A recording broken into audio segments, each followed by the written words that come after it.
ലോക്സഭാ തെരഞ്ഞെടുപ്പിലെ തോൽവിയിൽ രാജി ചോദിച്ച ആരും വരേണ്ടെന്ന് മുഖ്യമന്ത്രി. പണ്ട് AK ആന്റണി മുഖ്യമന്ത്രി പദം രാജിവെച്ചത് 2004 അത് സീറ്റ് കുറഞ്ഞതുകൊണ്ടല്ല, കോൺഗ്രസിനകത്തുള്ള സംഘടനാ പ്രശ്നങ്ങൾ കാരണമായിരുന്നു എന്ന് നിങ്ങൾക്കെല്ലാവർക്കും നല്ലതുപോലെ അറിയാലോ. അതിനെ ഉദാഹരണമാക്കി നിങ്ങൾ സംസ്ഥാന സർക്കാരിൻ്റെ രാജി ആവശ്യപ്പെടാൻ പുറപ്പെടേണ്ട എന്നാണ്.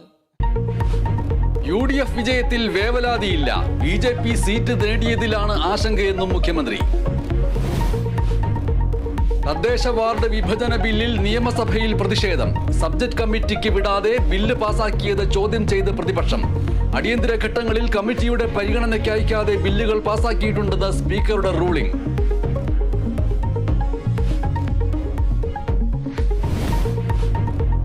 മഞ്ഞുമ്മൽ ബോയ്സ് സിനിമ നിർമ്മാതാക്കൾക്കെതിരെ ED അന്വേഷണം.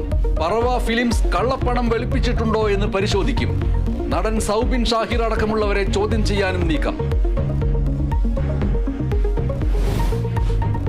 പന്തീരാങ്കാവ് കേസിലെ നവവധുവിനെ കാണാനില്ലെന്ന് പിതാവിന്റെ പരാതി. മകളെ സമ്മർദ്ദപ്പെടുത്തി മൊഴി മാറ്റിച്ചുവെന്നാണ് അറിവ്. പരാതിക്കാരിയുടെ മലക്കം മറിച്ചിലിൽ അന്വേഷണ സംഘം പ്രതിരോധത്തിൽ. മജിസ്ട്രേറ്റിന് രഹസ്യമൊഴി നൽകിയതിനാൽ കേസ് ദുർബലമാകില്ലെന്ന് പ്രതീക്ഷ. കൊച്ചിയിൽ വനിതാ ഓട്ടോ ഡ്രൈവർക്ക് മർദ്ദനം. ജയയ്ക്ക് മർദ്ദനമേറ്റത് കുഴുപ്പിള്ളി ബീച്ചിൽ വെച്ച്. അതിക്രമം ഓട്ടോ സവാരിക്ക് വിളിച്ച ശേഷം. നീറ്റ് പരീക്ഷാ നടത്തിപ്പിൽ ഇടപെട്ട് സുപ്രീം കോടതി. പരാതികൾ പരീക്ഷയുടെ പവിത്രതയെ ബാധിച്ചുവെന്ന് നിരീക്ഷണം. കൗൺസിലിംഗ് തടയണമെന്ന ആവശ്യത്തിൽ ഇടപെട്ടില്ല.